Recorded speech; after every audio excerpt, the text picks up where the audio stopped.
अगर मैं आपसे कहूं कि पिछले सिर्फ 3 महीनों में कुछ मिड कैप म्यूचुअल फंड्स ने 16% से 19% तक का रिटर्न दिया है, तो क्या आप यकीन करेंगे? खास बात यह है कि जब बाजार में उतार चढ़ाव बना हुआ था और कई स्कीम्स सिंगल डिजिट रिटर्न दे रही थी, तब इन फंड्स ने निवेशकों को शानदार कमाई कराई है। लेकिन सवाल यह है कि क्या ये सिर्फ 3 महीने का कमाल है या फिर लंबे समय में भी इनका रिकॉर्ड मजबूत रहा है? चलिए जानते हैं इस रिपोर्ट में।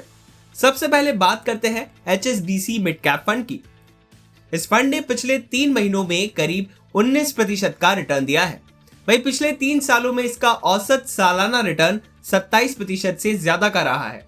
यानी सिर्फ हाल की तेजी नहीं, बल्कि लंबे समय में भी इस फंड का प्रदर्शन मजबूत रहा है। फंड का ज्यादातर पैसा मिड कैप और स्मॉल कैप शेयरों में लगा हुआ है। इसके पोर्टफोलियो में BSE, PB फिनटेक, नायका और लेंसकार्ट जैसी कंपनियां शामिल हैं। अब बात JM मिड कैप फंड की। इस फंड ने पिछले 3 महीनों में करीब 17.3% का रिटर्न दिया है। वहीं 3 साल का सालाना रिटर्न 24% से ज्यादा रहा है। हालांकि ये फंड 2022 में लॉन्च हुआ था, इसलिए अभी इसने बहुत लंबे मार्केट साइकिल नहीं देखे हैं, लेकिन अब तक का ट्रैक रिकॉर्ड निवेशकों का ध्यान जरूर खींच रहा है। इसके पोर्टफोलियो में Bharat Forge, Godfrey Phillips, Tube Investments और मारिको जैसी कंपनियां शामिल हैं। तीसरा नाम है हेलियोस मिड कैप फंड का। यह फंड सबसे नया है। इसकी शुरुआत मार्च 2025 में हुई थी, इसलिए इसके 3 साल के आंकड़े अभी उपलब्ध नहीं है। लेकिन लॉन्च के बाद से इसने करीब 27.5% का रिटर्न दिया है और पिछले 1 साल में 17% से ज्यादा का रिटर्न दिया है। इसके पोर्टफोलियो में MCX, Nippon life AMC, Paytm, Phoenix mills और फोर्टिस हेल्थ केयर जैसे शेयर शामिल हैं। अब यहाँ पर एक और बात समझना जरूरी है। म्यूचुअल फंड का पिछला प्रदर्शन ये गारंटी नहीं देता कि भविष्य में भी वही रिटर्न मिलेगा। कई बार जो फंड एक मार्केट साइकिल में टॉप पर होता है, वो अगले साइकिल में पीछे भी रह सकता है।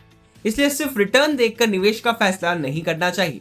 फंड का track record, risk profile, portfolio और आपका निवेश लक्ष्य भी उतना ही महत्वपूर्ण होता है।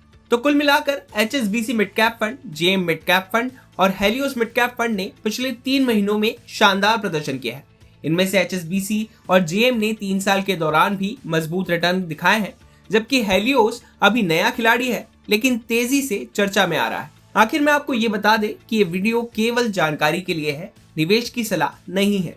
म्यूचुअल फंड निवेश बाजार जोखिमों के अधीन है।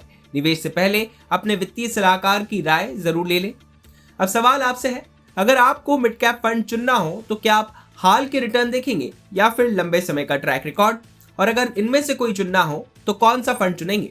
कमेंट करके अपनी राय जरूर बताएं और बिजनेस से जुड़ी ऐसी तमाम खबरों के लिए देखते रहिए बिज़ तक।